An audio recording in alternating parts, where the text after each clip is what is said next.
now you see why I gave her some of my time. Thank you, Representative Scott.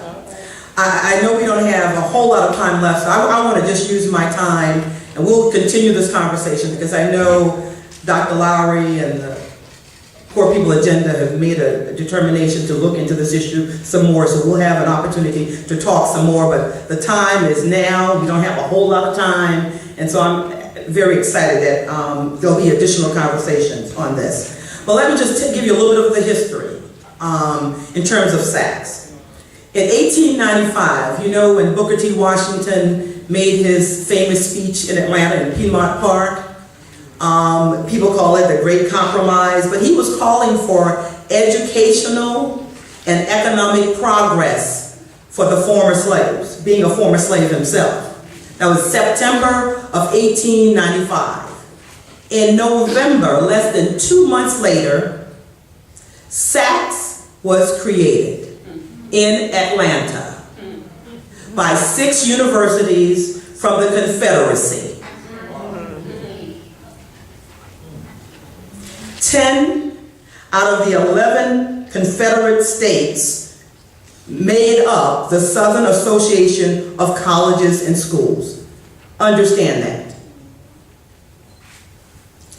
In 1933, when the NAACP started its attack on segregation and discrimination in American schools, there was this research body that was created. The National Study of Schools Evaluation was founded for regional accreditation bodies, and that's going to be important as I move on. So they founded that in 1933 along the same time when blacks in this country were moving towards equality.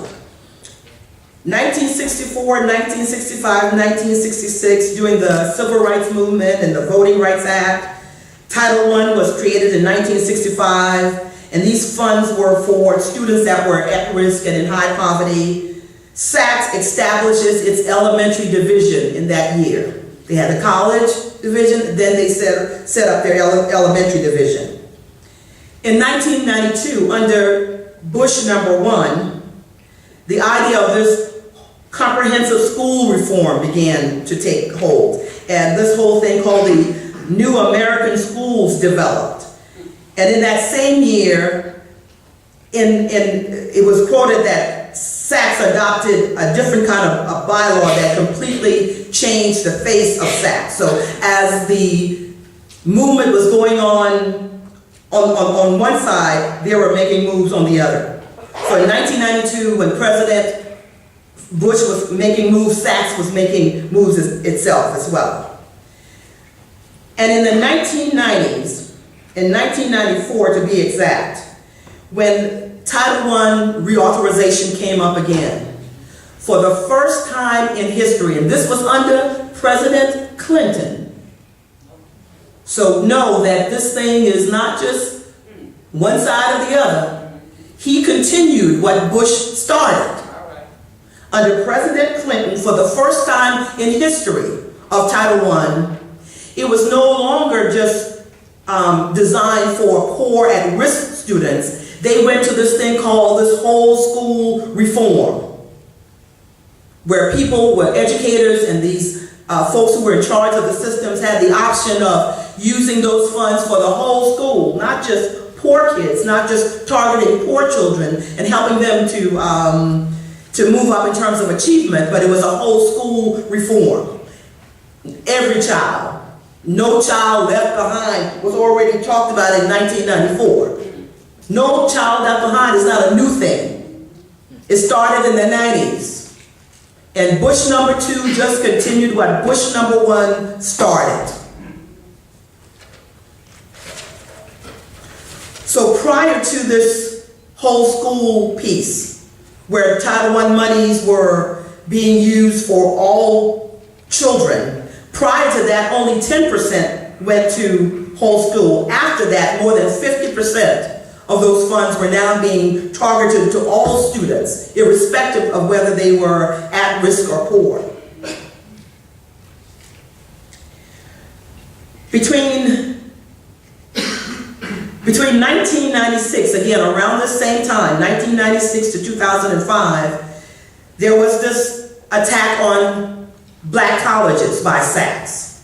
Even though HBCUs make up only 13% of the membership, they received 25% of the SACS sanctions that SACS gave up between 1996 and 2005. But the more compelling statistic is this one.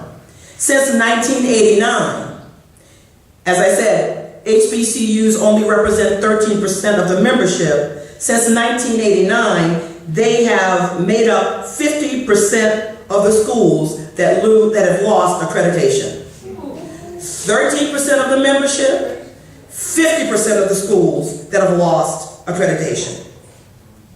And I can tell you, I am speaking from experience. In 2004, when I was named president of Barber Scotia College, 2004, I was appointed president exactly 1 week after the college lost its accreditation. Now, when they interviewed me for that position as president, they told me that they had been assured by SACS that they would only go on probation. Now, maybe my presence didn't help the situation, I don't know. Being from Atlanta, they know who I am. Exactly a week after I was appointed, the college lost its accreditation. So then we have No Child Left Behind being established in 2000. Again, this is it comes from the Elementary and Secondary Education Act, which is the main federal law affecting K through 12. And as I said before, now it's no longer targeting poor, at-risk kids. It's everybody, any and everybody. And so we see the same thing playing out here in the state of Georgia. What the governor is proposing, the same thing.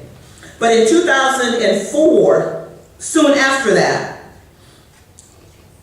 Advanced Ed, which is now the SACS, and I'll explain that to you in a second, started accrediting districts. They did their first district accreditation only in 2004, and that was Fulton County. They call it the new generation of accreditation. I call it the new generation of something else. You can figure out what it is. You take your guess. But they began that in 2004. So SACS originally was for the states, covered accreditation for the states in this southern region, which made up 11 states. But in 2006, SACS merged with 19 other states from what they call the North Central area. This is in terms of just the K through 12. So now there are two SACS. So you have SACS, this parent company, and you have two separate entities, one that covers colleges and universities. And you've got another one that covers K through 12. And that's what they call SACS Advanced Ed. And that happened in 2006. So now instead of just covering 11 states, they now cover 30 states. 11 plus 19 for K through 12. And it just so happens that when you look at those states, those 30 states, it looks almost like the red states. With a few exceptions. With a few exceptions. And so now SACS, Advanced Ed, the one that looks at K through 12, they're no longer operating out of Decatur. That's the colleges division. The SACS for K through 12 is out of Alpharetta. And they have another national office in Arizona. And a lot of this stuff is, the developments, sort of happens around even number years, elections.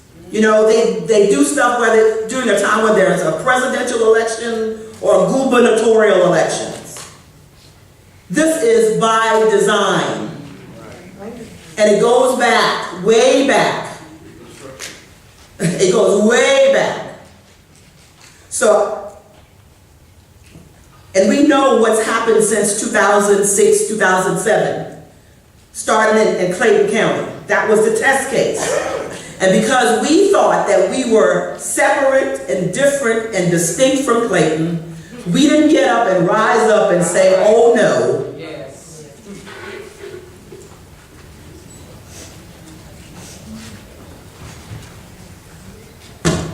The other piece I want to say, and I'm going to sort of step down and, so I know that we're sort of running behind and we're going to keep on schedule. I just want to talk a little bit about the City of Atlanta and why I've taken the position that I've taken on the City of Atlanta. I told the Atlanta School Board not to accept their report. I said no. In the City of Atlanta, our district, remember when I told you in 2004 is when they started district accreditation? The City of Atlanta Public School never opted to be accredited as a district. It's not accredited as a district. And it's all voluntary. You don't have to seek accreditation through SACS. There are other options. There's the Georgia Accrediting Commission. You don't have to be accredited by SACS. But our schools, our high schools are individually accredited. All of them, individually accredited. And they're not up for reaccreditation again until 2016.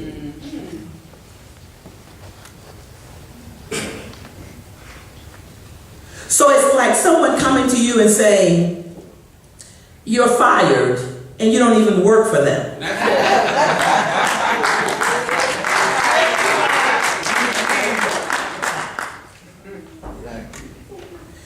When you look at that report that they submitted, it is so elementary and so bogus, it's laughable. But I think if you would look at, and I advise you to go to Advanced Ed's website and pull up their 2009, 2010 annual report, I want to read a couple of things to you. Now, my position is that they're illegitimate. All right. They're illegitimate. They don't have the authority to do what they're doing. And to go in and tell these school boards that they have to vote 7-2 and whatever. My thing is, well, back in, what was it, 2000, the Supreme Court of the land voted for the highest position in the land on a vote of 5-4. Amen. It was good enough for that position. It's good enough for any position. And how dare you? How dare you come in and try to take over a private, unelected body, trying to tell a publicly elected body how they should behave. And because we didn't go down and rally around the folks in Clayton County, they are pushing their agenda. They're going after all of the so-called urban schools. All right, teach it. The big ones with the big bucks that they want to control and control the policy, the dollars and the policy, and all of it is going towards privatization. So let me tell you this. Now you know that if it wasn't for public schools, there wouldn't be any educated people in the world, because private schools are small in relation to the number of people that public schools graduate, right? And the enrollment in private schools are going down. That's the fact. And there are billions of dollars. And the growth region, this is the other thing, the area where the student population is growing, guess where those regions are? The southern region and that north central. Hello? Hello. So I just wanted to share, just drop a little bit of information. All right. We'll have more time to talk about this at other opportunities. I just want to again thank my sister, Sandra Scott, I thank you for your centeredness, your commitment to our children. And I'm just going to say something, and I feel I'm comfortable in saying it in this environment. Most of the women that have been targeted, either going against them in a very aggressive way, or using them because they don't have economic freedom to do what they know they're supposed to do, have been black women. And there's something that we must do, and I've talked to my sister Rita Sanders, and we're going to be working on some things so that we can give people options. You know, when you, as Vincent Ford said earlier, a lot of this is pushed by the Chamber of Commerce and these big corporations, and a lot of our people work for them. A lot of the folks who are being pulled and tossed and pulled, they work, their jobs, their life, their livelihoods depend on these corporations. We have to do something to give them option, or call these people out, or hit them where it hurts them in their pocketbook. We know how to do that. We've done that before. So let's get busy. Thank you very much.